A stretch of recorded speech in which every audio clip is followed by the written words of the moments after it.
This is a lecture for Adler Graduate School course number 504, Abnormal Psychology. I'm going to talk about causality in the diagnostic formulation. My hope is to get you more sensitive to how casually we use the word cause and assume that one variable causes another, when in logic and in science, this is a quite difficult relationship to establish. Especially when we are writing a diagnostic formulation or discussing one with a client or with a colleague, it is important to be specific about how we are thinking the variables are related to one another.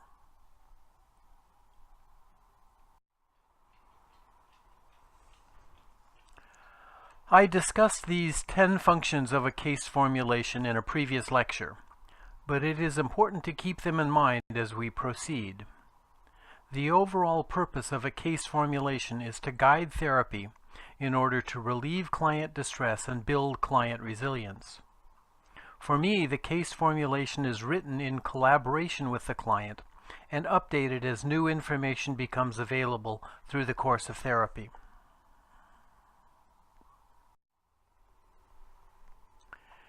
As we discussed in the previous lecture, the 5-aspect model is one strategy for creating a case formulation.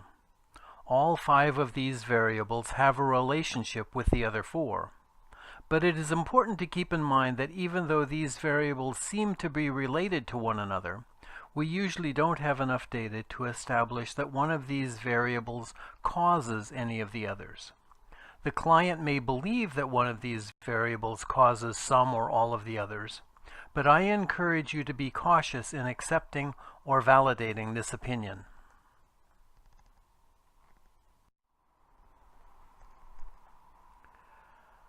Another place that causality can be mistakenly implied is the case formulation is in the construction and discussion of a maintenance model, which is visually presented in the vicious flower diagram. As you construct a maintenance model for the case studies and for your clients, I encourage you to be very careful in the words you use to describe the maintenance process and the relationship between variables that you are describing.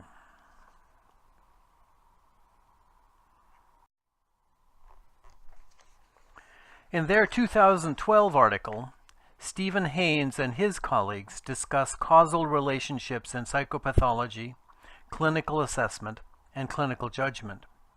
They remind us that covariation does not imply causation. In statistical terms, correlation does not imply causation. Measurement errors confound much of our work in clinical assessment and have to be considered in every case formulation. There are definition and measurement issues for any variable we are considering, and most of our data is coming from self-report of the client. In addition to the variables changing along with one another, temporal precedence is a requisite for a causal relationship. In order for X to cause Y, X must occur before Y. In situations of multiple variables, which is the case almost all the time in clinical assessment, the temporal relationship of the various variables becomes even more difficult to establish. Another difficulty in asserting a causal relationship between 2 or more variables is the difficulty of excluding alternative explanations or variables. It is possible that the variables you are considering are both influenced by an unmeasured variable that causes the variables you are assessing. The strongest, but not infallible test of a causal relationship relies on observing the effects of manipulating the hypothesized causal variable. By systematically changing the occurrence, magnitude, and/or duration of the causal variable, and observing the effects that this has on the outcome variable, strengthens the conclusion that this is a causal relationship.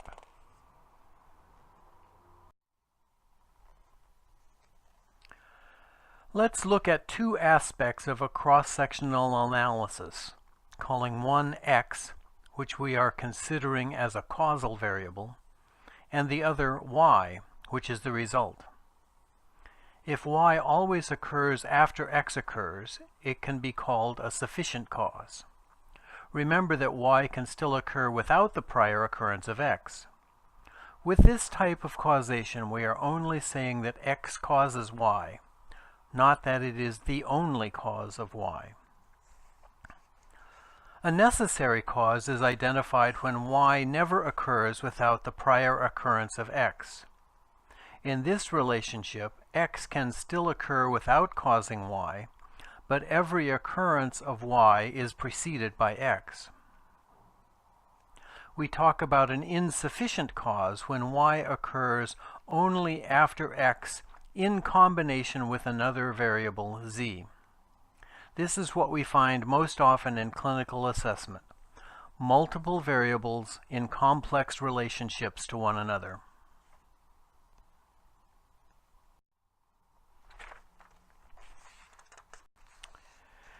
Individual psychology uses the concept of private logic to describe a fictional line of reasoning that proceeds from private meaning.